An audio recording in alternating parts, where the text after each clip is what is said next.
Assalamualaikum warahmatullahi wabarakatuh. Salam sejahtera untuk kita semua. Apa kabar semuanya? Masih semangatkah untuk mendengarkan diskusi ini? Ayo, kurang kedengeran ini. Ini ini stage-nya besar sekali. Saya merasa jauh sekali kalau di belakang. Jadi semoga nanti diskusinya itu bisa diikuti. Kayaknya ini lebih cocok untuk apa tuh kalau saya nyanyi atau ngapain ya. Baiklah, kita akan mendengarkan diskusi berikutnya, yaitu sinergitas kebijakan transisi hijau dan ekonomi karbon untuk perwujudan industri hijau. Tepuk tangan dong semuanya. Ini saya lihat ini masih banyak kursi kosong, jangan-jangan ini lunch time-nya agak-agak molor ini. Kita harapkan nanti lebih banyak lagi ya para partisipannya.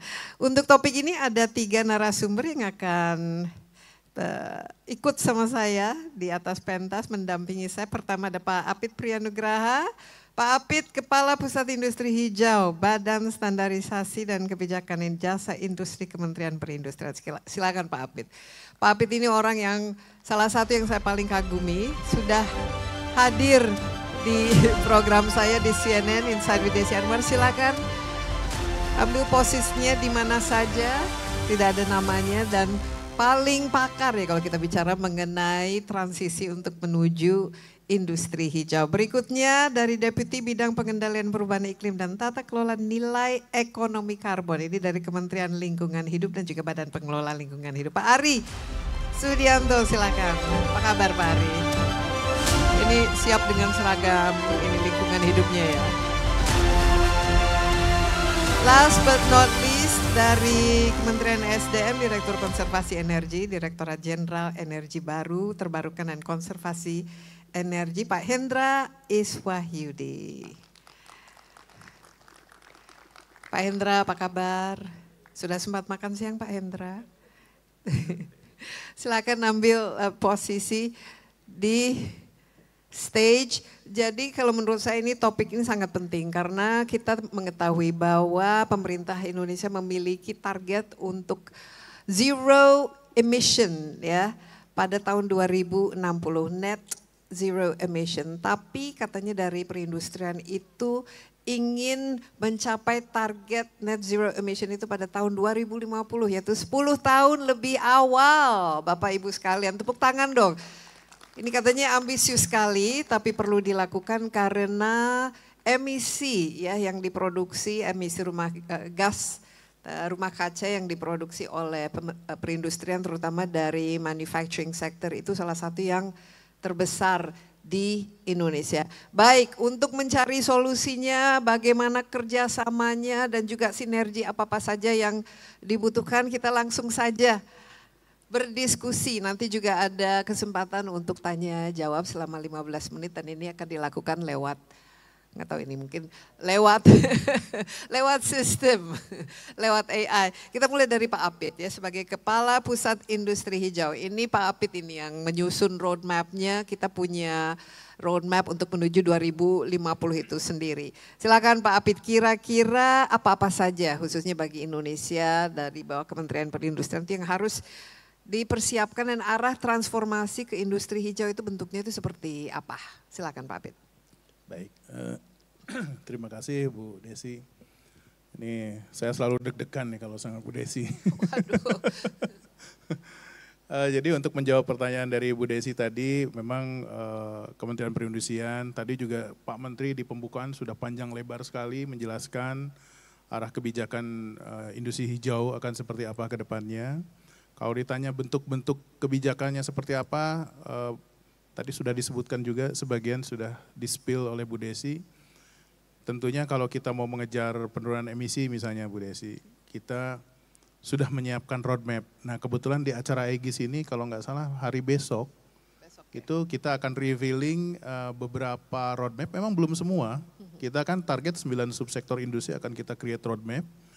Yang isinya kurang lebih adalah berupa guidance bagi industri untuk bisa menurunkan emisi itu bagaimana caranya, menggunakan teknologi apa, targetnya seperti apa, opsi-opsi pembiayaannya bagaimana, dan seterusnya gitu. Dari 9 subsektor itu ternyata anaknya banyak. Sebagai contoh misalnya kita kan misalnya ada industri logam, salah satu subsektornya. ternyata industri logam itu banyak sekali anaknya gitu ya. Ada industri nikel, industri besi baja, ada aluminium gitu. Nah kami besok itu di roadmap yang kita review memang belum semua dulu industri logamnya, mungkin baru besi bajanya dulu. Nanti juga industri makanan minuman ternyata anaknya banyak lagi gitu ya. Jadi ini disclaimer dulu, 9 subsektor baru ada beberapa keterwakilan dari subsektor tersebut. Karena ternyata nyusun roadmap nggak semudah itu. Oke, mungkin sorry Pak Apit, 9 subsektor ini bisa diuraikan apa-apa saja dan kira-kira dari situ apakah memang ini betul-betul prioritas atau ada yang lebih prioritas lagi? Ya. Jadi pemilihan 9 subsektor ini berdasarkan pertimbangan bahwa industri-industri tersebut awalnya dilihat, ini mungkin kaitannya dengan Pak Hendra nanti, mereka adalah industri yang boros energi. Nah otomatis ketika mereka mengkonsumsi energi banyak, kita bisa menghitung secara formulatif bahwa emisinya juga pasti banyak gitu. Jadi mereka adalah tergolong hard to abate industry. Kalau detailnya mungkin dari industri semen, pupuk kertas, kimia, logam. Tadi baja disebut ya? Iya, terus makanan minuman, tekstil, alat angkut. Nah saya biasanya lupa kelewat satu lagi biasanya. Tapi ada 9, sebetulnya 10, satu lagi others. Nah itu jadi kalau tadi bentuk-bentuk kebijakan itu baru satu Bu Desi. Sebetulnya bentuk kebijakan kita banyak lagi Pak. Ini tadi saya juga bisik-bisik dengan Pak Deputi, Pak kita mau menurunkan emisi, kita ke depan akan gimana caranya supaya industri itu juga mau menurunkan emisi gitu ya. Walaupun ada beberapa kelompok yang memang mereka nggak usah disuruh juga menurunkan emisi gitu ya kalau dipaksa off-takernya atau investornya atau dipaksa oleh perbankan misalnya kalau mereka butuh akses pembiayaan. Nah kita perlu kebijakan yang sifatnya sedikit memaksa ya. Saya ingat Bu Desi ketika saya bilang kita industri harus dipaksa, wah langsung komen. Memang harus dipaksa Bu Desi, karena bagaimanapun target penurunan emisi itu kan sudah fix harus dilaksanakan dan harus dikontribusikan oleh seluruh industri. Tidak hanya industri yang memang tanpa disuruh mereka menurunkan emisi. Nah oleh karena itu kami akan mengeluarkan kebijakan pengurangan emisi, judulnya kebijakan pengurangan emisi. Tapi isinya kurang lebih nanti berupa pembatasan emisi sebetulnya. Dan tadi kalau Bu Desi bilang dari 9 subsektor itu ada yang lebih prioritas lagi, enggak ada. Karena nanti rencananya pembatasan emisi ini kan arahnya nanti ke perdagangan emisi wajib Pak, ke ETS. Ini kami harus sering berkolaborasi ini bertiga. Itu di 2027 rencana pembatasan emisi akan pertama kali dilakukan. Rencananya hanya 4 subsektor dari 9 tersebut, 9 subsektor tadi. Yaitu semen, pupuk kertas, dan logam. Itu yang kita dahulukan. Karena dari 9 itu yang 4 ini menyumbang atau berkontribusi penurunan emisi GRK-nya dari total sektor industri itu lebih dari 60% Bu Desi. Jadi 4 aja dari 9 itu udah menyumbang 60%. Nah di luar itu tentunya kita juga sedang mengeksplorasi beberapa opsi teknologi. Tadi juga Pak Menteri di pidatonya sudah menyampaikan dengan sangat baik bahwa ketika kita sudah kehabisan opsi untuk menurunkan emisi, kita juga harus mulai mengeksplorasi opsi untuk carbon removal. Nah ini agak berbeda dengan emission reduction gitu ya. Penurunan emisi dengan menghilangkan emisi itu agak sedikit berbeda konsepnya dan teknologinya juga berbeda. Kita mengeksplorasi teknologi CCU, carbon capture dan utilization, karena kami butuh economic value juga, bukan cuma menangkap karbon tapi juga bisa menghasilkan economic value. Nah makanya salah satu booth di kita juga ada yang mengeksplorasi tentang CCU. Nah di luar itu secara umum kami bisa sampaikan arah kebijakan itu mungkin terkait penerapan ekonomi sirkular. Karena ekonomi sirkular juga ternyata, tadi kita ada fashion show segala macam, itu salah satu bentuk kontribusi ekonomi sirkular yang ujung-ujungnya meningkatkan daya saing dan juga bisa meningkatkan economic value gitu ke depannya. Ya, ini penting sekali ya, karena apalagi kita memiliki target yang cukup tinggi ya untuk pertumbuhan yang kita ingin capai ya. Nah ini kan berarti ada regulasinya dan mandatory, mau tidak mau kan industri harus comply lah istilahnya. Nah memastikan mereka itu betul-betul comply, tapi dalam di satu pihak itu juga mereka tidak merasa wah ini tambah beban lagi sehingga ujung-ujungnya itu mereka merasa bahwa menjadi cost. Nah, Pak Apit bagaimana untuk menjaga keseimbangan, ada kepentingan untuk kita melakukan ini semua, mengurangi emisi, tapi juga daya saing industri kita juga tidak kalah karena dunia ini semakin lama semakin jahat lah istilahnya. Apalagi dengan kita punya tarif di Amerika Serikat yang cukup tinggi, daya saing ini kan penting. Perusahaan itu apalagi manufaktur mau tidak mau mereka juga harus profit lah. Betul. Jadi ketika kami menyusun rencana kebijakan yang tadi sifatnya memaksa itu kita berlandaskan filosofi ada keselarasan antara penurunan emisi dalam konteks ramah lingkungan lah ya, atau dalam aspek sustainability, itu harus seiring sejalan dengan nilai ekonomi dan nilai bisnisnya gitu. Dan tidak boleh menciderai daya saing gitu, jangan mengurangi daya saing gitu, justru harus meningkatkan daya saing. Bahkan kedepannya di sisi pasar juga harus tercreate juga demand produk hijaunya dan ada juga green premium nantinya gitu. Jadi produk hijau itu akan dihargai lebih mahal tentunya ya. Nah, bagaimana cara kita menjaga daya saing tersebut sementara kita paksa mereka turun emisi? Ada di benak para pelaku industri selalu kalau kita suruh turun emisi di kepalanya itu pasti cost gitu kan. Costnya seperti apa? Itu nyata kok Bu Desi. Costnya itu adalah cost untuk menerapkan teknologi rendah karbon, itu pasti costly.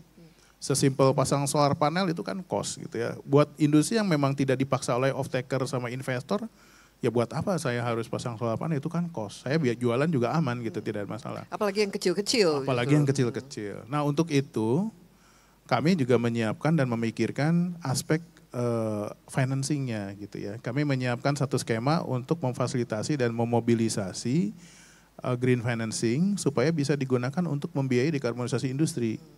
Nah mungkin Bapak Ibu lihat di belakang ada GISCO itu, Green Industry Service Company, itu sebetulnya salah satu konsep bisnis yang kami siapkan. Jadi ada kondisi yang menarik ini juga Pak Deputi dan Pak Hendra. Kami juga melihat potensi ini awalnya melihat dari ESCO Pak. Bisnis model ESCO itu kan sudah proven Pak. Ada pembiayaan, perusahaan dilakukan audit, ada potensi penurunan emisi, itu pelaku-pelaku ESCO itu langsung udah perusahaan duduk manis saja, biarin energi efisiensinya kami urusin, kami yang investasi, Anda beli energinya ke kita, nanti Anda dapat penurunan emisinya, bisa klaim gitu. Alangkah indahnya gitu ya, seolah-olah bisnis modelnya sesimpel itu. Tapi memang banyak hal-hal yang kita perlu eksplorasi, tapi potensi itu pertama, ternyata yang berkenan dan menyiapkan green financing itu ternyata banyak. Kami sudah dapat komitmen misalnya dari beberapa multilateral development banks ya. Saat ini dengan World Bank mereka sudah komitmen di angka $600 juta untuk awalan. Sekarang sedang proses $600 juta ya? Ya itu untuk awalannya saja gitu dalam bentuk blended financing. Tapi jumlah sebenarnya kita butuhkan untuk sampai ini kita berhasil tahun 2050 ada berapa tuh? Salah satu studi yang pernah dilakukan oleh salah satu partner kami ya dengan UNDP, tapi ini memang datanya 2018 ke belakang. Itu mereka mengestimasi kebutuhan green investment untuk membiayai dekarbonisasi industri sesuai dengan target penurunan emisi berdasarkan NDC dulu 2010 baseline. Kebutuhan investasi sampai 2030 berdasarkan metodologi namanya MACC ya, Marginal Abatement Cost Curve.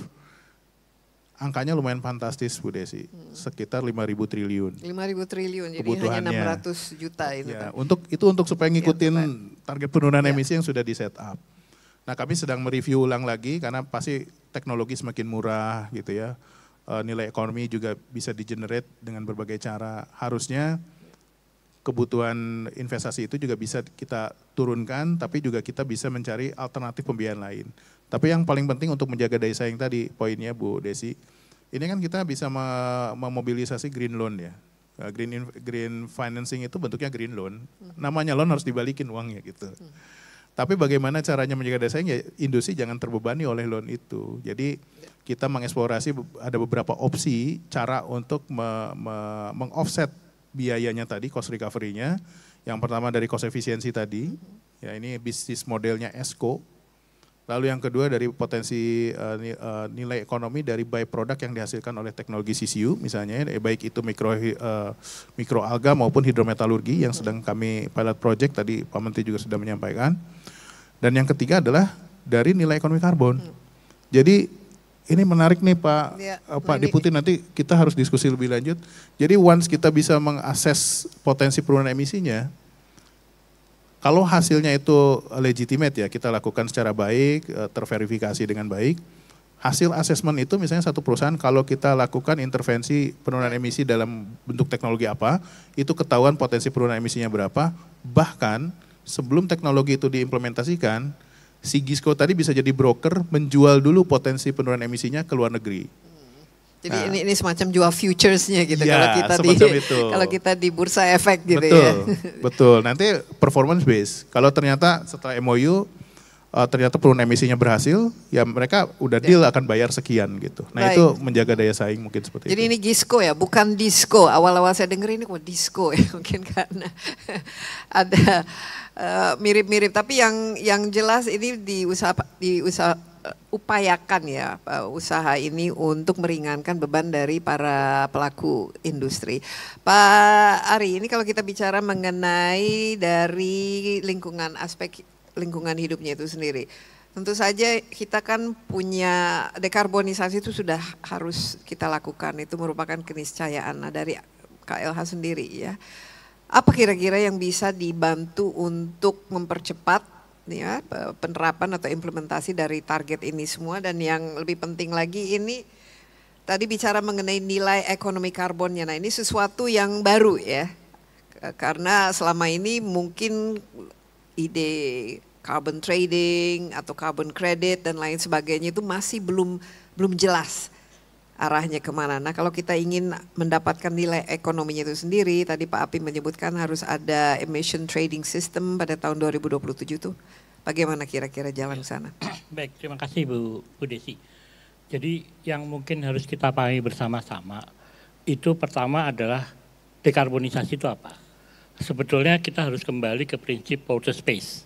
Kita sepakat nggak dengan bahwa siapa yang berbuat maka dia yang bertanggung jawab. Sebenarnya dekarbonisasi itu adalah upaya internalisasi yang dilakukan oleh pengemisi. Jadi pengemisi kemudian punya tanggung jawab, oh ini emisi gue, tanggung jawab gue yang kemudian harus turunin, gue harus kelola dan sebagainya. Nah itu yang kemudian kesadaran yang harus sama-sama kita sepakati.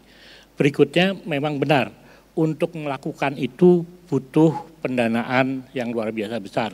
Tadi kalau Pak Apit bilang untuk sektor industri aja 5.000 triliun, sampai 2030 sebenarnya kami punya hitungan yang agak sedikit berbeda untuk semua sektor NDC, sampai 2030 itu sekitar 280-an billion US dollar, jadi 4.000 triliun. Itu berdasarkan biennial update report kita ke UNFCCC di tahun 2021.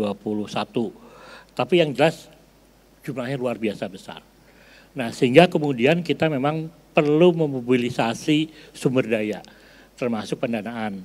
Maka kemudian di-create-lah yang disebut sebagai nilai ekonomi karbon.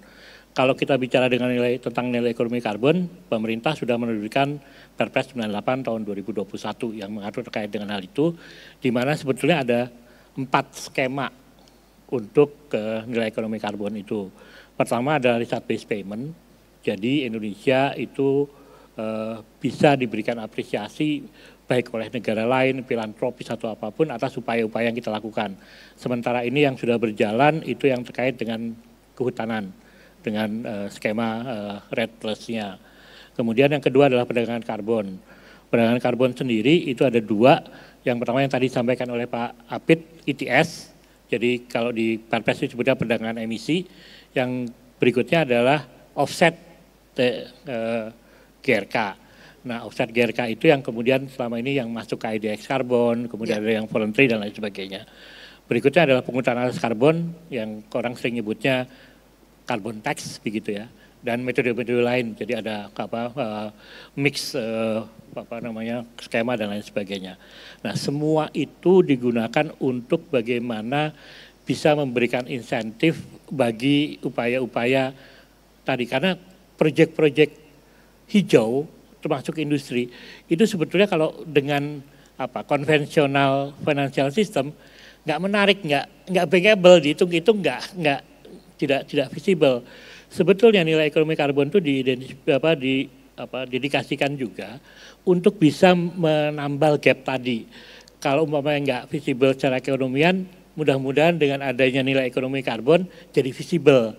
Nah sebetulnya kerangkanya seperti itu.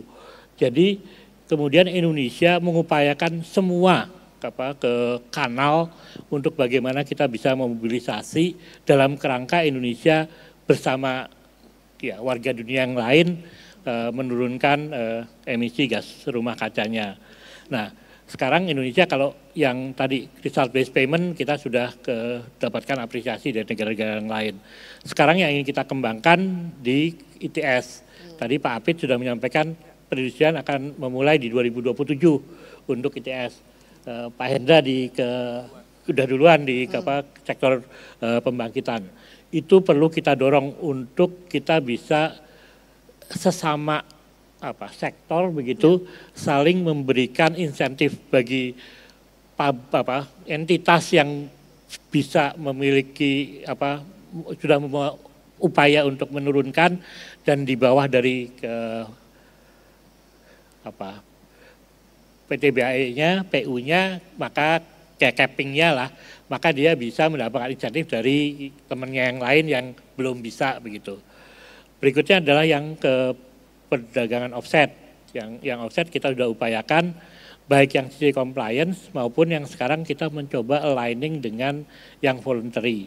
Kita mencoba menjalin ke mutual recognition agreement dengan international standard untuk ke voluntary carbon market supaya kemudian kita bisa mendapatkan insentif yang memadai bagi pendanaan aksi-aksi iklim. Jadi kira-kira seperti itu. Ya, jadi ada 4 skema ya. Nah, kalau kita misalnya cari satu saja contoh ya, tadi misalnya pupuk ya atau logam atau baja yang dianggap ini paling banyak lah ini emisinya. Nah, memilih nanti skema mana yang paling cepat dan paling tepat itu bagaimana caranya ya Pak. Kemudian pelaporan ini kan penting karena apalagi kita kan punya target yang berkaitan dengan penurunan emisi dengan sekian persen kan kita punya nationally determined contribution. Jadi kan berarti kan harus ada data, harus ada pelaporan yang istilahnya itu bisa diuji, apalagi kalau kita udah mau buka ke dunia internasional. Nah ini bagaimana cara-cara sistem tata kelolanya itu sendiri Pak Ari?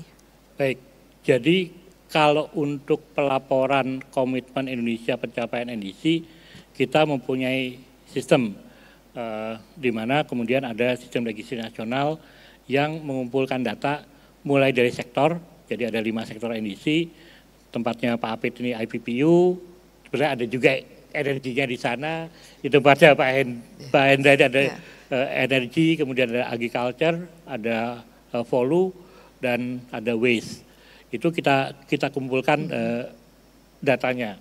Selain itu kita juga mendapatkan data dari subnasional, dari provinsi juga kabupaten kota, dan juga pelaporan dari para pelaku usaha. Dan selama ini pendataannya itu bagus, misalnya sahih ya data ini, tidak bisa diverifikasi dengan metode yang diterima lah secara internasional. Ya, jadi setiap tahun kita melakukan laporan atas inventory yang kita sampaikan. Sampai 2023 itu terakhir laporan yang sudah terverifikasi oleh UNFCCC dan itu diterima. Sekarang kita sedang menunggu yang untuk ke tahun 2024. Jadi sebetulnya sudah dilakukan. Memang kemudian kita perlu meningkatkan ya mulai dari kalau nanti urusannya ke nilai ekonomi karbon, tadi kan pelaporan inventory. Kalau urusannya nilai ekonomi karbon kita harus meningkatkan lagi dari ke aspek transparansi, akurasi, kemudian metodenya juga competitiveness, konsistensi segala begitu itu harus kita perbaiki. Karena yang dibeli orang itu kan sertifikatnya. Ya. Kita yang menyatakan ini turun segini sudah bisa mereduksi segini. Ya, kita kan tidak menjual karbon ya. Bukan karbonnya. Kan, kreditnya yang bisa didapatkan ya. Nah, itu yang perlu tingkat kepercayaan. Makin tinggi tingkat kepercayaannya, maka value-nya akan menjadi juga semakin tinggi. Nah, itu tantangan yang kita harus isi sekarang. Tapi nanti ada sinergitas dalam pelaporan ini, Dian. Ini kan kuncinya kan ini, sinergitas sebagai kunci dari semua ini bisa bergerak bareng-bareng bersama dengan mencapai target yang sama gitu. Sudah ada Bu. Jadi sebetulnya selama ini kami melakukan laporan tahunan atas inventory kepada UNFCCC itu berdasarkan dari sektor masing-masing begitu. Kami yang melakukan inventory. Oh, Oke. Ini khusus dari ini industri kan pelaporan. Kami IPPU melakukan inventory store ke beliau. Termasuk Pak Eda dari sektor energi juga kami mendapatkan pelaporan. Jadi kita ini jadi satu Bu. Nah mungkin Ibu maksudnya pasti nembaknya kayak ke si Inas, kemudian apel gatrik begitu. Nah itu urusannya dagang Bu. Nah itu yang memang kita perlu ini kan. Tadi sebetulnya harusnya itu kalau ETS yang perdagangan emisi itu di masing-masing sektor Bu. Nanti semua datanya harus masuk ke SRN begitu. Nanti ini akan begitu Bu. Ya, tapi nanti arah ke situ ya. Memang. Nah, sebelum saya ke Pak Hendra, mungkin satu lagi mengenai nilai ekonomi karbon ini kan namanya aja nilai ekonomi karbon ya. Ini kita menentukan nilainya itu dengan seperti apa Pak Ari, dan juga kan sekarang sudah ada yang namanya carbon trading berdasarkan voluntary ya. Ini kan sudah berlangsung secara ini sudah beberapa tahun terakhir ini. Nah untuk mendapatkan dan bagaimana mengukurnya dan apakah kita serahkan semuanya ke mekanisme pasar atau nanti ada ETS ini berdasarkan dengan kualitas karbon kredit yang kita istilahnya berikan ya. Kan beda-beda kan ya, dengan penurunan emisi, tapi juga ada carbon capture, belum lagi dengan hutan-hutan kita yang bisa menyerap karbon, itu kan pasti ada nilainya yang berbeda ya. Benar sekali Bu Desi. Jadi kalau ITS yang tadi disampaikan oleh Pak Apit itu compliance Bu, compliance. Kalau yang single pricing itu. Nah kalau yang voluntary itu akan sangat bergantung. Jadi sebetulnya begini, lembaga-lembaga yang standar internasional untuk voluntary carbon market itu kalau saya sih mengatakan itu sudah kumpulan dari para buyer. Mereka berhimpun terus kemudian membuat satu lapak lah begitu. Nah mereka kemudian menentukan metodologi apa yang diukur segala begitu, mereka menentukan bagaimana kemudian mengukurnya, kemudian bagaimana memverifikasinya, memvalidasi dan sebagainya, itu mereka siapkan sistemnya. Nah ya itulah yang kemudian mengundang harga. Jadi misalnya begini, Ibu tadi bilang hutan. Kalau hutan hanya hutan saja dengan kemudian ada additionality misalnya ya kita nanam, kita kemudian tambah tutupannya tambah baik segala begitu, ada nilai tertentu. Kalau kemudian ada additionality yang misalnya terkait dengan biodiversity, harganya naik lagi Bu. Kalau kemudian ada pelibatan masyarakat yang di sekitar hutan itu belum ada mensejahterakan masyarakat lokalnya itu harganya naik lagi Bu. Jadi itu banyak komponen yang kemudian akan menyebabkan nilai itu akan berbeda-beda. Makanya sebetulnya yang salah satu strategi yang ingin kita kembangkan juga, kita ingin mendapatkan high value, bukan sekedar high, mungkin premium value lah untuk karbon Indonesia. Sudah ada angka mungkin di kepala Pak Ari? Untuk belum khusus Bu. Kita masih berkembang dan yang tadi disampaikan kita alignment dengan voluntary carbon market itu baru kita mulai tahun ini. Mungkin 2 tahun lagi kita sudah dapat gambaran sebetulnya value dari karbon kita berapa kita sudah. Seperti apa. Kalau Pak Apit nanti ITS ini kan lebih fokus ke industri ya ininya. Ada harganya tuh bagaimana cara? Mungkin pertama harus dibedakan dulu bahwa ITS itu skemanya compliance atau mandatory. Kalau tadi yang dicontohkan oleh Pak Ari itu skemanya voluntary. Nah, kalau untuk ITS itu single pricing Bu Desi. Jadi single pricingnya tergantung mekanisme pasar. Karena cara mengukurnya juga kita berdasarkan dari emisi aktual dari production facility. Sementara kalau yang voluntary tadi tergantung, misalnya kalau yang tadi Pak Deputi jelaskan itu contohkan adalah yang natural base. Ada juga yang technological base gitu. Yang technological base mungkin yang di industri misalnya tadi perusahaan pasang solar panel gitu ya. Sebelum dan sesudah pasang solar panel itu berapa offsetnya. Nah itulah karbon kreditnya. Berapa nilainya tergantung biaya implementasinya biasanya. Dan kualitas dari verifikasi dan validasinya. Semakin terpercaya tentunya harganya semakin mahal gitu. Ya, Seperti kita itu. harapkan demikian karena ya tujuannya kan kita juga inilah ini pendapatan. Betul. Ini bukan hanya cost tapi Supaya justru balik modal.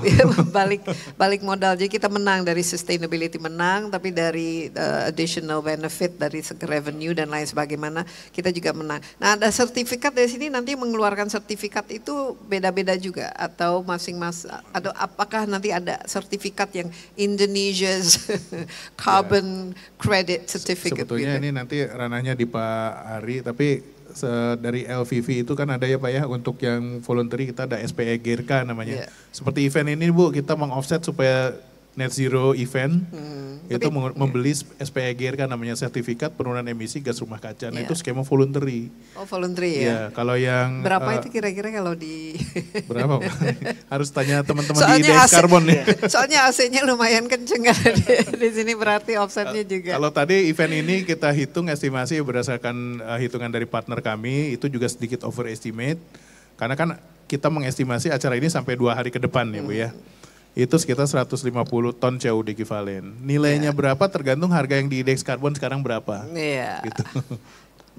Ya misalnya hal-hal seperti kayak botol plastik itu juga mungkin harus kita mau di offset. Harus kita hitung. Pak Hendra, saya tuh ingat waktu kita ini ya G20 di Bali kan, wah kita bicara mengenai just energy transition dan lain sebagainya. Ini dan sekarang kan apalagi dengan adanya target dari perindustrian ini untuk mengurangi sampai net zero itu pada tahun 2050. Nah, kira-kira ini apa yang bisa dilakukan dan bisa kerjasama yang dilakukan oleh Kementerian ESDM khususnya di bagian energinya, menciptakan energi. Ya, industri kan memerlukan energi. Seperti kita ketahui sampai saat ini itu kita tuh masih sangat tergantung kepada yang namanya batu bara, ya, yang namanya fossil fuel. Tapi ini kan harus ada phasing out.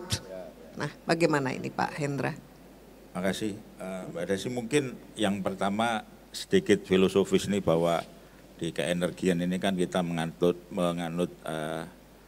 rilis dari World Energy Council dengan Tri 5 energinya. Jadi yang pertama energi security, kemudian energi equity, ini ada 2, accessibility, kemudian akses dan affordability, harganya terjangkau sesuai daya beli.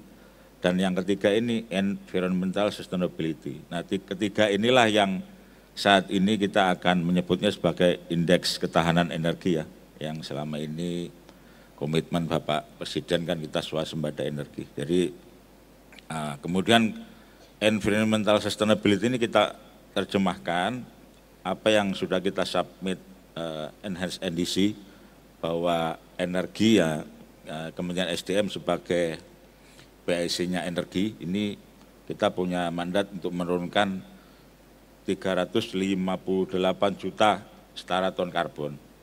Nah, kemudian di slide ini sudah kita bikin work plan-nya ini. Untuk mencapai 358 ini apa aja yang kita lakukan. Nah, justru yang pertama kami sampaikan, kebetulan kami di Direktorat Konservasi Energi, justru yang pertama ini harusnya dari sisi demand. Bagaimana semua ini, mulai pengguna energi, penyedia energi, misalkan dari PLN, pembangkitan ya, dari Pertamina, BBM-nya, dari usaha tambang, semuanya apabila dilakukan dengan tata kelola benchmark yang efisien, ini energi membutuhkan energi yang efisien. Kemudian kita breakdown dari sisi demand-nya. Demand-nya itu ada industri, kita bikin nih tadi Pak Apit sudah menjelaskan kita punya benchmark yang energinya di atas 4.000 setara ton minyak, ini kita fokuskan untuk menerapkan manajemen energi. Jadi ini harus diaudit, ada manajer energinya, ada auditor energi, nanti akan ketemu nih benchmark. Di industri semen misalkan, nanti kira-kira berapa untuk menghasilkan 1 ton semen ini butuh energi berapa sih sebenarnya. Kita akan bandingkan dengan benchmark internasional, teknologinya disesuaikan. Kemudian dari sisi bangunan komersial, kita punya benchmark umumnya luas lantainya, meter persegi itu membutuhkan berapa kWh.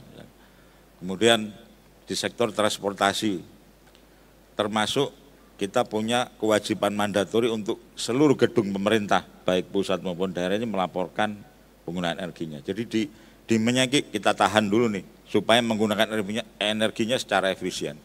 Peralatan listrik rumah tangga, kami kerjasama dengan Kementerian Perindustrian. Sekarang sudah ada 8 produk peralatan listrik yang punya standar kinerja energi minimum dan label. Kalau kita beli memberikan edukasi ke terutama ibu-ibu ini.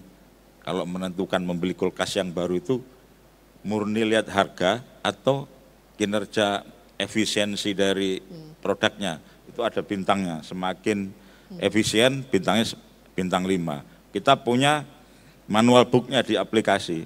Merek ini, merek X, tipe X itu berapa harganya, nanti konsumsi energinya berapa.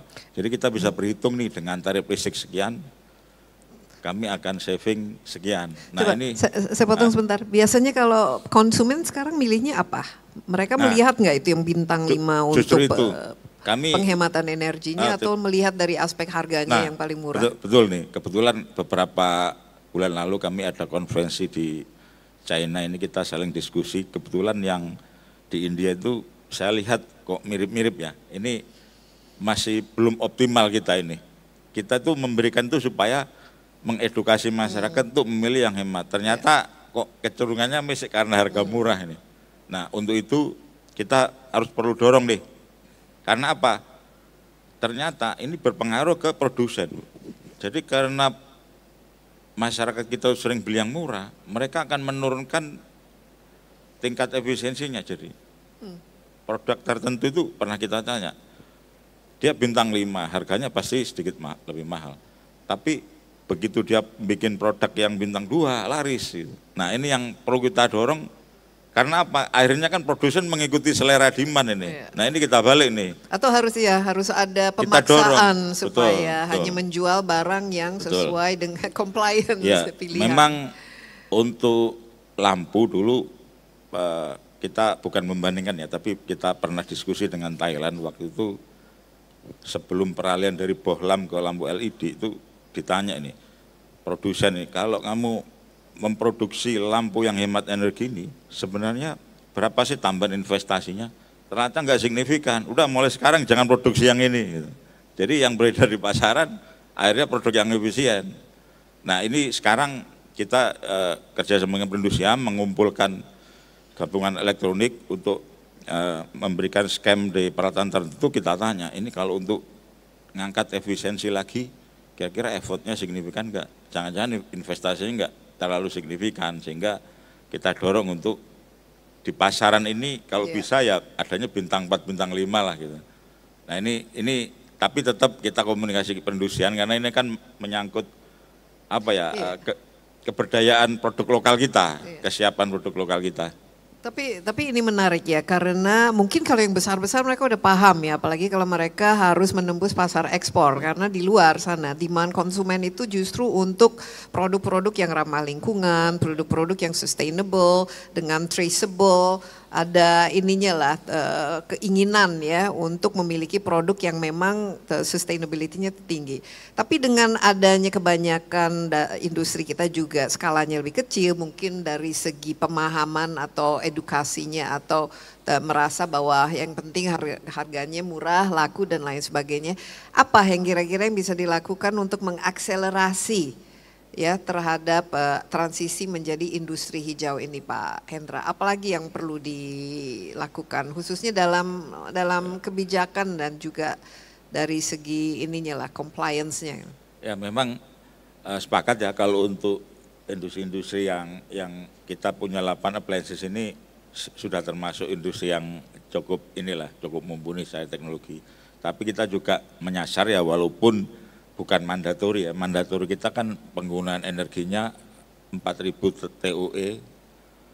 Kalau di bawahnya ini enggak wajib, tapi enggak wajib bukan berarti tidak kita dorong. Kita juga beberapa dengan donor, misalkan dengan UKPEC, kita dorong kemana industri kecil dan menengah bisa juga melakukan manajemen energi ini. Jadi kita juga tadi ya seirama, ini bukan nyaingi Pak Abed ya, kita punya ESCO, Energy Service Company.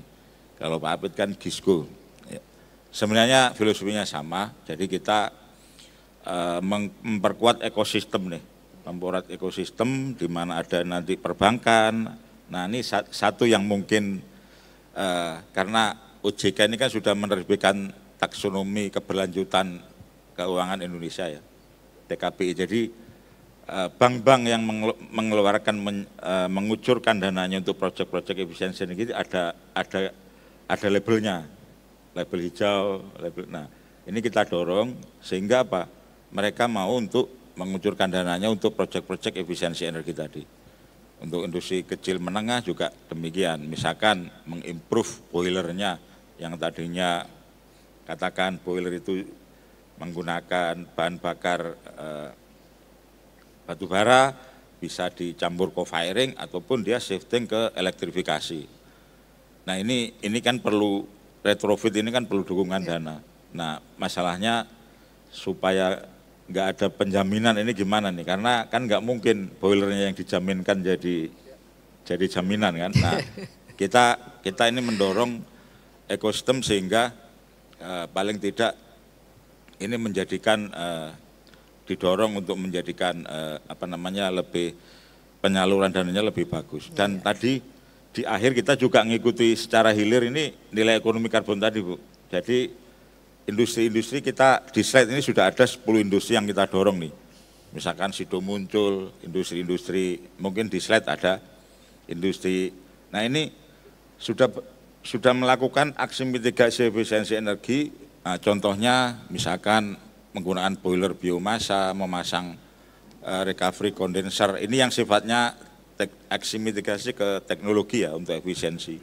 Ini setelah tadi disusun dokumen rencana aksi mitigasi, kemudian ada laporan capaian aksi mitigasi, tadi Pak Apit menjelaskan ada LVV, kita sudah dorong adanya sertifikasi untuk lembaga verifikasi dan validasi.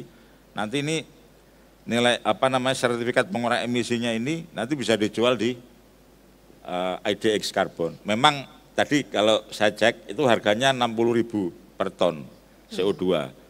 Nah, tapi setelah dibuka international market, kemarin saya lihat itu kalau untuk renewable energy itu 144.000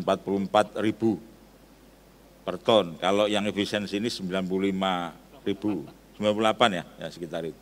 Jadi ini kadang selera pasar itu lebih senang yang renewable ini. Kalau yang masih gas, yang agak low carbon ini. Nah ini kembali ke yang transisi energi yang memang kita butuhkan kan di bawah ESDM ini. Itu bagaimana persisnya roadmap-nya khusus mengenai penggunaan energi baru dan energi baru terbarukan. Dan saya lihat ini kan PLN kan seharusnya kan bisa menjadi driver di situ karena paling besar yang transisi energinya. Ya, silakan Pak Hendra. Yang roadmap, nah ini yang pertama ini mungkin setelah kami di Enhanced NDC tadi mengurangi 358 ini sekarang kami didorong oleh Pak Deputi untuk segera memfinalkan second NDC-nya. Jadi per 1 Januari 2031 sampai Desember 2035. Karena 2035 ini Indonesia mengalami peak emisi nih. Dengan dorongan 8% pertumbuhan ekonomi menggeliat, ini prediksinya kita sudah simulasikan 2035. Nah nanti bagaimana dari 2035 ini kita turunnya enak ini, sampai 2060 kita tinggal sektor energi ini 129 Bu. Tapi dibantu Pak Deputi ini bisa ada trade off dengan kehutanan, dengan yang lain, sehingga nanti net zero. Tapi kalau energi pasti masih ada. Jadi kita meninggalkan dosa 129 juta nanti di 2060 yang nanti dibantu oleh beliau Pak Deputi itu di trade off. Karena memang kita masih negara berkembang lah istilahnya, dan perkembangan itu memang membutuhkan energi. Tapi ini kan bukan berarti. Tapi ini untuk pembangkit sudah 100% Bu, nol. Ini yang ada tinggal industri, kan nggak mungkin ini. Industri itu. Nanti kami pakai CCU Pak. Ya ini sudah dihitung nih, pakai CCU itu sudah dihitung. Jadi untuk transport, untuk industri, komersial ini masih menyisakan. Tapi kalau roadmap kita di pembangkit, coba yang di pembangkit, di RUPTL ini, kita nanti akan menuju 100% renewable. Kan selama ini kan mungkin argumentasinya wah jauh lebih murah menggunakan fossil fuels ya, batu bara dan lain sebagainya. Sementara mungkin kalau kita menggunakan yang lain seperti geothermal, uap angin, solar panel dan lain sebagainya kan lebih dianggap kan lebih mahal, dan ini mempengaruhi terhadap competitiveness dan juga harga energi yang kita produksi, apalagi masih harus mensubsidi kan energi kita. Itu bagaimana rencana energi mix kita? Kan kita sudah tidak waktu dulu kita mentargetkan pada tahun 2025 itu 23%, tapi kan turun. Nah ini supaya kita nggak turun-turun nanti tahun 2060 katanya jangan sampai tahun 2070 gitu. Ya, ini di RUKN kita di 2060 ini, kita nantinya 42% ini akan didominasi oleh pembangkit yang sifatnya intermittent, jadi kombinasi dari angin dan surya. Mengapa demikian? Karena secara teknologi ini kita bisa adopt, fabrikasi dalam negeri juga sudah mulai. Jadi ini yang dengan waktu pengerjaan yang relatif lebih singkat, resource kita punya dengan storage baterai 34 giga.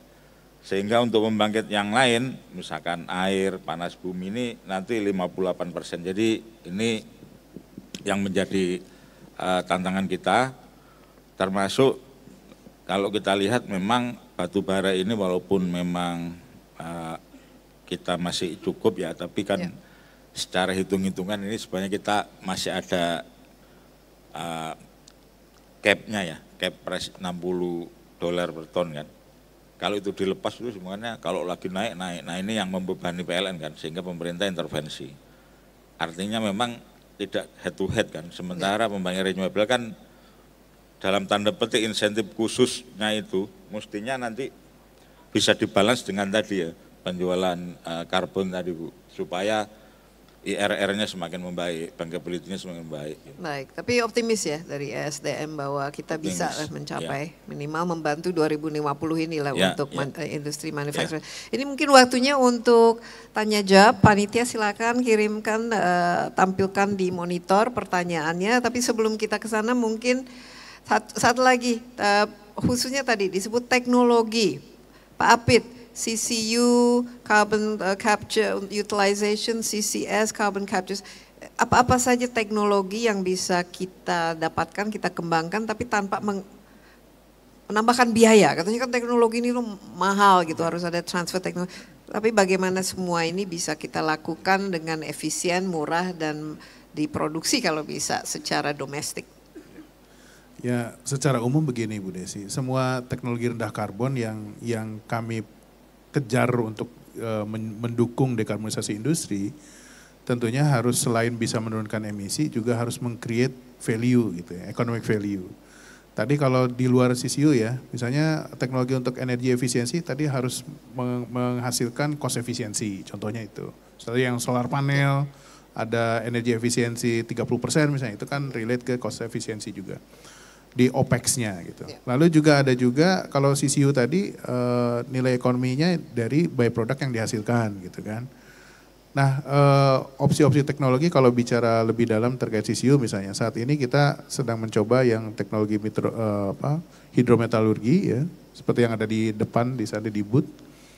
Lalu ada juga yang berbasis mikroalgae gitu. Kedua jenis teknologi CCU ini juga menghasilkan nilai ekonomi, misalnya untuk hidrometalurgi itu bisa menghasilkan byproduct dalam bentuk soda es atau baking soda. Bahkan di Petrokimia Gresik kita sedang coba lagi untuk menghasilkan metanol dengan satu langkah lagi step prosesnya.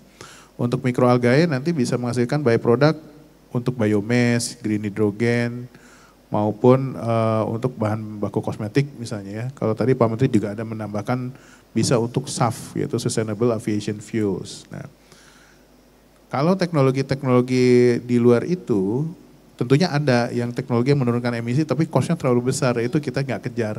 Contohnya, kalau di industri kurang cocok gitu ya, tapi mungkin kalau di energi sektor itu cocok, misalnya CCS gitu ya, carbon capture dan storage.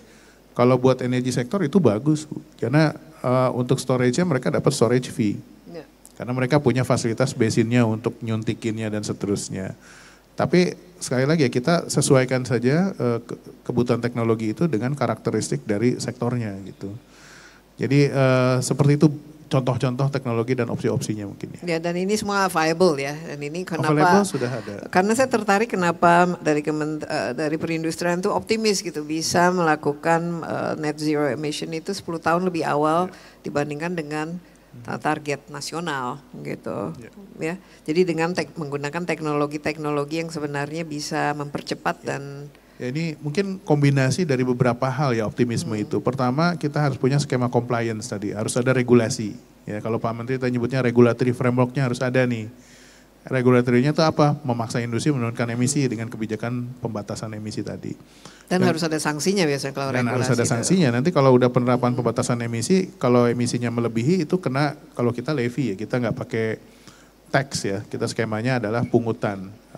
Jadi itu salah satu bentuk sanksinya. Bahkan kalau industri itu kalau sudah terkena kewajiban pembatasan emisi, lalu mereka bahkan tidak melapor emisi aktualnya berapa, mereka kena sanksi emisi gitu. Lebih besar lagi tuh biayanya gitu ya. Jadi kombinasi pertama regulatory framework, kedua opsi teknologinya available atau tidak, dan yang tidak kalah pentingnya adalah akses pembiayaan. Karena kalau tidak kita bantu pembiayaannya ya tetap akan menurunkan daya saing karena yang menderita pembiayaan itu nanti adalah di sisi konsumen gitu, naikin harga gitu. Ya, dan juga mungkin harus ada social sanctionnya juga. Ini jangan beli dari perusahaan ini Betul. karena dia it's a pollutive gitu, bintangnya hitam bukan emas gitu. Ya. Pak Ari, ini bagaimana dengan ini kan kita yang paling dibutuhkan itu kan sinergi ya, sinergi apa yang paling penting bisa dilakukan bersama sehingga target ini semua bisa capai, khususnya mendorong industri itu untuk pindah ke menjadi industri hijau. Baik, sebetulnya kalau saya melihat bahwa ini justru bukan tantangan tapi opportunity. Karena sebelumnya untuk upaya-upaya menjadi green industry itu dengan pola pendanaan konvensional sulit untuk mendapatkan pendanaan, sehingga kemudian seperti nggak ada leveled playing field. Kalau ada industri yang kemudian punya inisiatif untuk menjadi green, sementara yang lainnya tidak green masuk ke pasar yang sama, yang bonyok yang green duluan kan, gua nggak dapat insentif apa-apa, nggak ini kan, dia bonyok sendiri. Tapi kemudian dengan skema-skema yang ini justru kemudian akan memberikan insentif pada yang sudah berbuat tadi bertanggung jawab atas asal ada aspek mandatory-nya harus dan ada sanksinya kalau tidak dipaksa ya mungkin tidak bisa. Harus ada levinya, pemerintah yang kemudian mengutip ini hidup. Iya, ini sudah ada pertanyaan yang kita bisa lihat di monitor saya bukan monitor di belakang ini dari saya Muhammad Indra, karyawan swasta, izin bertanya kepada Pak Ari, maksudnya nih Pak Ari dari KLH, bagaimana peran carbon economic value dalam mendorong perubahan perilaku industri menuju praktik ramah lingkungan? Nah, ini tadi mungkin sudah kita cover ya, tapi mungkin bagaimana kebijakan nilai ekonomi karbon dapat diintegrasikan dengan regulasi industri hijau agar menciptakan insentif ekonomi bagi pelaku industri. Mungkin elaborasi lagi di sinergi tadi yang disampaikan Pak Apit itu jelas itu yang ITS tadi. Nggak apa-apa mungkin dijawab lagi. Jadi itu dengan skema capping, jadi ada semacam allowance bagi ke pengemitter bahwa kamu batasnya segini. Kalau kemudian bisa melakukan upaya lebih kecil dari batas yang disampaikan, maka dia punya allowance yang bisa dijual ke temennya yang lebih. Itu bentuk integrasi. Tapi dari bentuk ini cukup nggak insentif seperti ini untuk mendorong para pelaku industri untuk di Eropa sudah berjalan bagus Bu. ITS ini untuk Eropa sudah berjalan efektif. Jadi berapa kira-kira nilai tambah yang bisa didapatkan dengan melakukan pengurangan emisi ini? Ada contoh angka-angkanya enggak? Tadi kalau untuk tadi yang saya jawab belum ada itu yang untuk voluntary. Kalau untuk yang compliance itu IDX Carbon sudah membuat proyeksi bahwa sampai 2030 itu sekitar 16,7 billion US dollar potensi yang bisa diperoleh di IDX Carbon. Itu di luar dari yang RBP, di luar dari yang ITS untuk masing-masing sektor begitu ya. Kemudian juga di luar yang voluntary. Ngomong-ngomong berapa sih harga yang voluntary, setahu saya ya berapa, 4 sampai 5 Tadi dolar yang kan ya. yang tadi, yang Ya. 60.000. Tapi kalau yang di ITS ini diharapkan ada angka berapa ini, magic number? Yang Gatrik tidak punya. Ya. Mungkin nanti saya cek ya, saya agak lupa itu yang. Nggak, maksudnya yang lebih untuk rendah, listrik. lebih tinggi, atau ini mendekati $100 mungkin? Atau Nggak kali ya. masih jauh di bawah? Ya. Kecuali yang REC itu kan cuma 35.000 per MWH. Kayak yang renewable energy certificate. Ya. Tapi agak beda itu Iya, konteksnya. konteksnya beda. Pak Apit, ini ada yang bisa ditambahkan tadi pertanyaannya, khususnya mengenai sinergi apa yang diperlukan dari masing-masing. Kita di sini kan hanya ada SDM, ada KLH, tapi sebenarnya kan banyak lagi yang dari kementerian yang harus dijadikan mitra lah dalam hal ini. Apa bentuk-bentuk kerjasama sehingga bisa satu visi? Ya memang sengaja ini satu panggung ini memang yang kita memang harus berkolaborasi Pak. Kalau apalagi kalau kita arahnya ITS ya Pak. Karena kalau ITS itu mungkin di Volu agak kurang menarik gitu ya. Karena mungkin agak aneh kalau di Volu ada ITS. Betul. Ya. Nah mungkin saya tadi menambahkan dulu sedikit dari yang disampaikan oleh Pak Deputi ya. Saya sepakat gitu, itu prinsipnya si pengemitter itu adalah yang berbuat dosa gitu. Mereka yang harus membayar. Jadi skema ITS itu pada dasarnya di awalnya adalah pembatasan emisi, pemberian emission allowance. Sebenarnya emission allowance itu subject to bayar sebetulnya ya Pak ya. Jadi emission allowance itu sebenarnya tidak gratis. Cuma pada saat implementasi di tahap awal, misalnya kami nanti 2027 menetapkan emission allowance untuk industri, certain industri lah gitu ya, industri A gitu. Itu sebetulnya seharusnya dia itu dikasih jatah 100, ya 100 itu sebenarnya subjek untuk dibayar. Nah tapi di tahap awal nanti kita sebutnya free allowance. Jadi biarin aja, kasih dulu deh jatah sekian. Yang penting Anda melakukan upaya penurunan dulu gitu. Baru nanti ada skema-skema tadi punishment dalam bentuk levy atau sanksi emisi dan seterusnya gitu. Nah kalau untuk ke Jadi berarti kan monitoringnya harus intens betul. ini. Dan kami mungkin salah satu yang perlu kita kolaborasikan nih, khususnya dengan ISDM, dengan KLH. Yang paling utama adalah pertama sistem pelaporan. Sistem pelaporan nanti kedepannya kami berharap ya visi kami ke depan nih, kami sudah pernah diskusi dengan teman-teman di ISDM juga termasuk Pak Hendra, bahwa kedepannya Pak nanti untuk pelaporan industri cukup lapor ke Sinas misalnya. Nanti biar kami yang menyetorkan data kebutuhan dari KLH untuk Sispek, Simple, ke ISDM untuk POME, Apple Gatrik dan seterusnya. Jadi biar kami yang repot kalau untuk industri. Mereka nggak usah lapor ke sana kemari gitu Pak. Tentunya PR-nya di kami berat juga Pak. Kami harus make sure bahwa sistem kami sudah compliance dan bisa memenuhi kebutuhan ISDM maupun KLH. Bagaimana sistemnya? Sistemnya Masih bagus? Ini sedang kami bangun supaya bisa memenuhi visi seperti itu. Dan ada nilai tambahnya juga dengan single reporting khusus untuk industri cukup ke Sinas. Nanti kan datanya akan konsisten. Sekarang kalau industri suruh melaporkan data emisi aja Pak, dari sisi dari sisi energy consumption misalnya, kan ke Sinas lapor juga, ke POME lapor juga. Iya. Periode lapornya beda isinya, tidak konsisten. Jadi gitu. tidak efisien. Gimana Iya. Pak Hendra, yang sistem tadi- pelaporan ini? Mungkin saya tambahkan yang tadi, kebetulan ada di catatan kami. Jadi kalau Tadi, untuk harga nilai tadi ekonomi. Ya Karbon. itu antara 10.000 sampai 30.000 per ton. Jadi lebih rendah dong. sedikit lebih mahal dari yang lokal.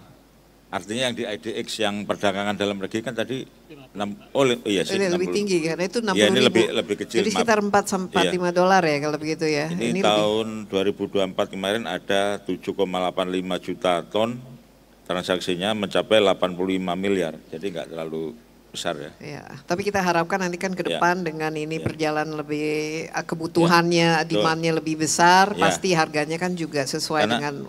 Karena kan itu bertahap ya, ada fase Ya. 1 untuk kapasitas Ya. tertentu berubah. Nah Pak Hendra tadi ada Ya. permintaan mengenai penyelarasan pelaporan yang Ya. kalau bisa langsung saja dengan perindustrian gitu, dengan Sinas supaya dari pasar dari industri juga pelakunya juga tidak harus membuat 5 laporan ke 5 tempat tapi bisa di bawah satu ini. Apa? Bagaimana tanggapannya? Sebenarnya ini kolaborasi yang bagus ya supaya nggak memberatkan ya. Cuma nanti mungkin perlu kita duduk bersama karena terus terang pelaporan ini kan by name by address yang menyangkut kerahasiaan dari perusahaan gitu.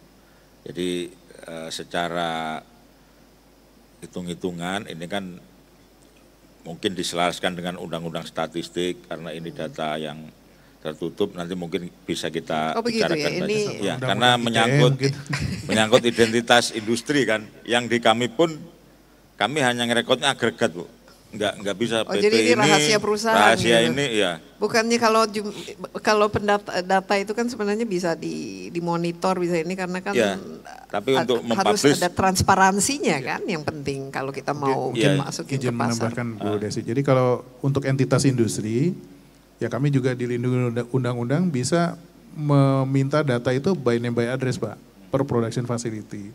Misalnya yang sudah berjalan sekarang, ini yang sedang kami bangun kan sistem pelaporan emisi industri.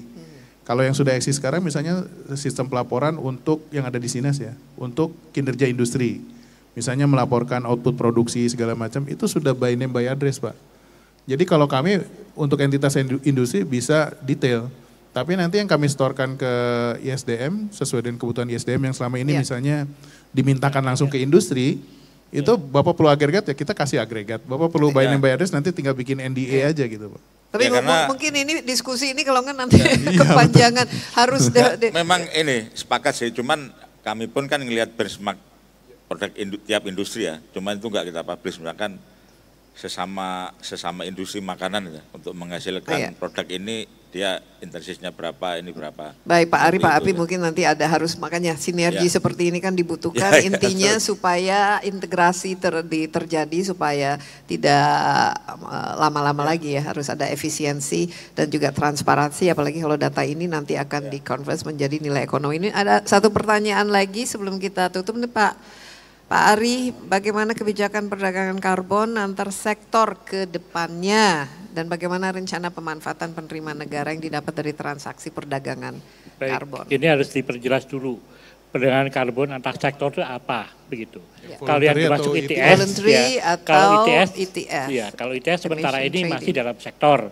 Karena tadi sampaikan Pak Apit ini masih Dan baru berlaku single tahun pricing dan 2027. lain sebagainya.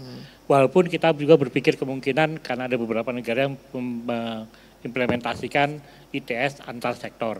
Tapi tentu ini lebih rumit karena tadi sifatnya kalau umpama ini ke single pricing maka itu harus di dalam jenis industri yang sama. Karena bebannya itu akan sama, kan ininya begitu. Kalau ini jenis industri yang beda, kita harus perlu punya format untuk menyesuaikannya. Tapi kalau umpama terkait dengan perdagangan offset, sebetulnya baik perdagangan dalam negeri maupun luar negeri, itu sudah bisa dilakukan siapapun beli. Termasuk ini, acara ini kan beli itu 150 ton CO2 ekivalen, beli dari ini. Dari Dan IDX Carbon tapi dibantu Belinya oleh IDX dari- Carbon. Iya, Yang offset belinya dari mana? Carbon Di credit? IDX Carbon Oh, mereka dari- menjual iya. SPGRK namanya sertifikat. Nah kalau banyak kami Bu, orang yang punya acara nikahan Ya, mantu acara anaknya nikahan sekarang beli bisa itu udah dihitung. bisa itu. Jadi mungkin harus ada diedukasi ya supaya kalau kita melakukan termasuk perjalanan ini dinas keluar negeri itu semuanya harus di offset itu ya. skop 3. Paling enggak sekali perjalanan tuh kita nanam pohon lah beberapa. beberapa airline itu di tiket sudah menuliskan itu berapa emission karbon yang dikeluarkan setiap kali dia melakukan Iya. perjalanan. Tapi kuncinya kalau offsetting kan berarti harus ada aktivitas yang berkaitan dengan project untuk di offset. Kalau kita semua akhirnya beli yang punya uang mereka beli saja tapi terus masih melakukan hal-hal yang menyebabkan carbon footprintnya makin lama makin besar ya. Idealnya di Indonesia ini bisa menjadi pusat untuk kita offsetting bagi dunia kan. Iya. Kemudian untuk pertanyaan yang kedua, negara dapat apa? Ya. Begitu kan. Sebetulnya nilai ekonomi karbon ini didesain untuk membantu pelaksanaan proyek-proyek karbon. Jadi yang akan mendapat dananya itu adalah proyek proponen yang melaksanakan itu begitu. Nah kalau negara dapat apa sebetulnya dari multiplier efeknya. Kalau kemudian tadi masang solar panel, ya kemudian ada industri solar panel yang akan maju, ada jasa konstruksi pemasangan solar panel yang akan maju dan sebagainya, itu akan dengan sendirinya akan bergerak. Sementara ini untuk sertifikat pengurangan emisi Indonesia SPE yang kita terbitkan, kami hanya mengutip Rp3.000 per ton CO2 ekivalen yang tujuannya adalah untuk kami mengembangkan, memelihara dan mengoperasionalkan sistem registry kita. Jadi hanya itu untuk biaya itu. Sementara kalau yang lainnya ya itu nanti di project proposal. Tapi kalau dari segi pelaporan nanti di bawah satu ini, di bawah ke perindustrian gimana menurut Pak Ari? Beda. Nanti akan ada pengaturan sendiri di sektornya masing-masing, Bu. Baik. Akan itu. Mungkin Bu Desi izin menambahkan dari Pak Ari tadi, kalau dari rancangan kami untuk skema ITS kami Bu, kami kan nanti ada skema compliance itu tadi, kalau melebihi emisinya kan kena levy ya Pak ya, kena pungutan. Bahkan kalau dia nggak compliance, nggak mereport itu kena sanksi emisi. Pertanyaannya mungkin terus uangnya mau diapain gitu kan. Nah itu kan kalau skema levy nanti masuk ke PNBP sektor industri gitu dari Kementerian Perindustrian. Lalu uangnya itu akan digunakan, kita gunakan kembali untuk minimal misalnya melakukan assessment ke industri. Bahkan membayari misalnya kalau dia ada proyek aksi mitigasi pakai GISCO segala macam, ada skema insurance, ada misalnya garantor, itu kan harus bayar sekian persen gitu ya untuk bayar insuransinya. Sebenarnya fee-nya lah atau preminya lah. Preminya, nah preminya itu bisa dibayarkan oleh levy yang kita pungut dari skema compliance tadi. Jadi sebenarnya yang kita pungut dari perusahaan ketika dia tidak compliance, uangnya itu balik lagi untuk membiayai dekarbonisasi juga. Ya gitu. kita harapkan demikian ya, Betul. uangnya nggak hilang gitu. Makanya harus traceable. Ya makanya ini semua harus traceable. Tapi waktunya sudah habis, mungkin saya untuk kata-kata terakhir mungkin dari Pak Hendra, apa kira-kira yang ingin diharapkan dari diskusi ini serta bentuk-bentuk sinergi demi memperlancar target-target pengurangan emisi 2050 dan 2060.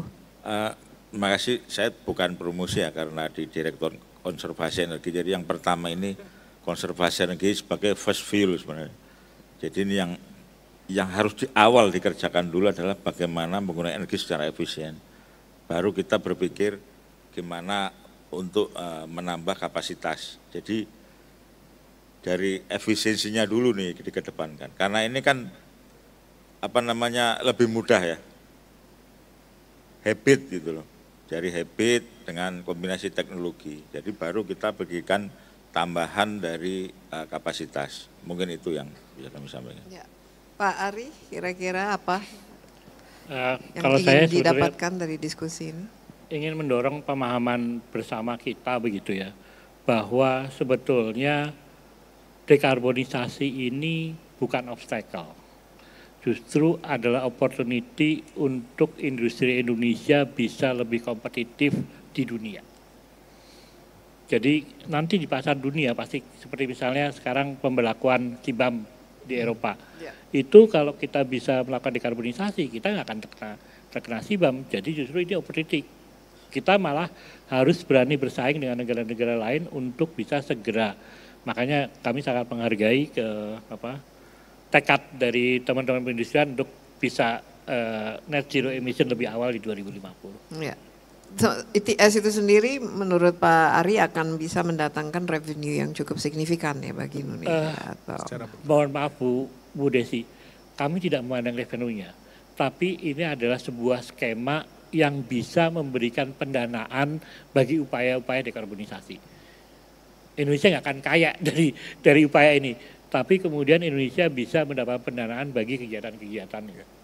Oke, bukan Pak untuk Apip. cari untung kalau itu. Ya, tapi seharusnya karena kita kan katanya kita tuh paru-paru dunia istilahnya. Kita memiliki kita bisa melakukan carbon capture dengan cara-cara misalnya yang natural, yang negara-negara lain mungkin kecuali Brazil ya dengan Amazonnya itu nggak punya. Jadi menurut saya ya kalau kita punya yang namanya aset ya dan orang mau membeli itu kan menjadi salah satu sumber revenue. Itu yang tadi dijelaskan oleh Pak Apit, Bu. Kita punya sebenarnya dua besar lah, yang nature based dan tech based. Yeah. Yang kita diskusikan selama ini tadi yang industri yang tech based. Yang tadi kita sebagai paru-paru dunia itu yang nature based, Bu. Nah yang nature based kita punya potensi untuk itu. Yang tadi disampaikan oleh Bu Desi. Gimana Pak Apit, apa sinergi yang dibutuhkan dan apa dukungan serta kerjasama dan kebijakan yang bisa membantu mengakselerasi dekarbonisasi di perindustrian khususnya sampai tahun 2050? Ya. Sebetulnya tadi sudah diborong oleh beliau berdua.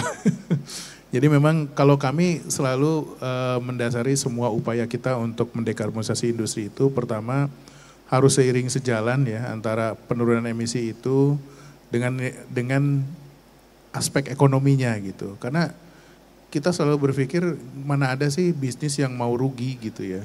Mana ada bisnis yang mau dipaksa untuk turun emisi keluar kos kalau tidak dapat cuan gitu. Dan itulah yang selalu kita pikirkan solusinya, sehingga tadi ketika kita memaksa harus ada solusi pembiayaan, bagaimana supaya industri itu tidak terbebani, supaya mereka nggak repot bagaimana, terus bahkan bisa dapat green premium gitu ya. Tapi sekali lagi tadi saya sepakat dengan Pak Ari, kalau ETS dan perdagangan karbon itu bukan untuk create cuan sebenarnya, tapi untuk mengurangi beban biaya untuk mendekarbonisasi gitu. Nah tapi ya ketika orang nanti kan perdagangan emisi itu bisa kayak jualan Bitcoin Pak. Tiap detik mereka bisa buy low sell high terus gitu tiap detik. Dan sebenarnya ya mereka yang bakal dapat untung ya, yang mereka yang trader itu yang mendapat untung. Tapi yang ujung-ujungnya adalah si pelaku industri kalau dalam hal ini yang melakukan dekarbonisasi, dia juga bisa mendapatkan solusi pembiayaan alternatif gitu. Bukan hanya dari tadi cost efisiensi lah, nilai dari CCU, tapi juga dari nilai ekonomi karbon itu sendiri. Bahkan tadi bisa dimungkinkan yang future trading itu Bu. Gitu. Jadi banyak potensi bisnisnya sebetulnya. Iya, jadi optimis ya di Floor ini paling tidak target Harus. 2050 ini bukan karena nanti hanya pasarnya akan seperti itu Bu, mau nggak mau. Karena kita banyak sekali target-target ya. 2045 Indonesia emas. 2050 kita net zero emission dari industri, 2060 net zero emission secara keseluruhan. Tapi yang dari nature base sebenarnya volume kita kan sudah besar dan bisa 2030 sebenarnya kita udah net ini ya, udah balance lah antara emisi karbon yang kita keluarkan dan yang kita serap. Yang penting kita selalu ini tanam pohonnya lebih banyak juga dan melakukan offsetting. Kalau bikin acara, bikin kondangan, bikin event seperti ini, apalagi kalau di hotel-hotel atau di gedung-gedung yang ada AC-nya itu luar biasa besar, harus kita lakukan offset. Sekali lagi terima kasih, tepuk tangan untuk Pak Hendra, untuk Pak Ari dan juga untuk Pak Apit. Terima kasih juga pada teman-teman di sini sudah mendengarkan dengan baik. Saya kembalikan acara ini kepada Madam MC. Baik, terima Silakan. kasih Ibu Desi Anwar selaku moderator kita pada Tech Talk yang pertama. Mohon berkenan kepada moderator dan seluruh narasumber untuk tetap berada di atas panggung. Untuk selanjutnya saya mengundang Ibu Devira Nur Maulina dari Carbonetics untuk dapat memberikan token of appreciation berupa sertifikat dan cenderamata berupa tanaman bonsai kepada para narasumber dan moderator kita pada siang hari ini atau pada diskusi panel kita yang pertama. Kami persilahkan.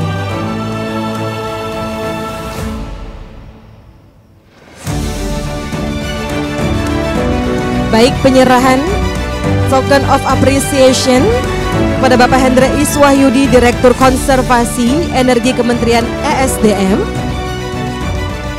Sambil kita iringi dengan aplaus yang meriah, Bapak Ibu.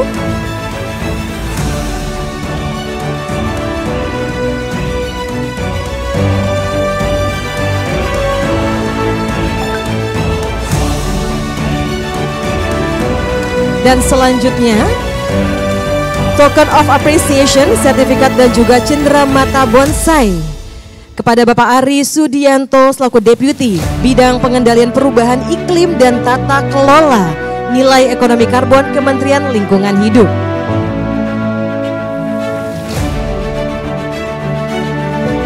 Selanjutnya, kepada Kepala Pusat Industri Hijau Bapak Apit Priya Nugraha.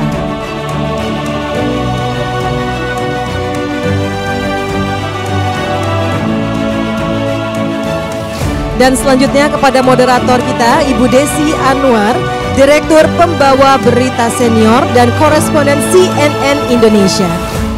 Boleh hadirin kita berikan aplaus yang meriah. Dan kami persilahkan untuk dapat berfoto bersama.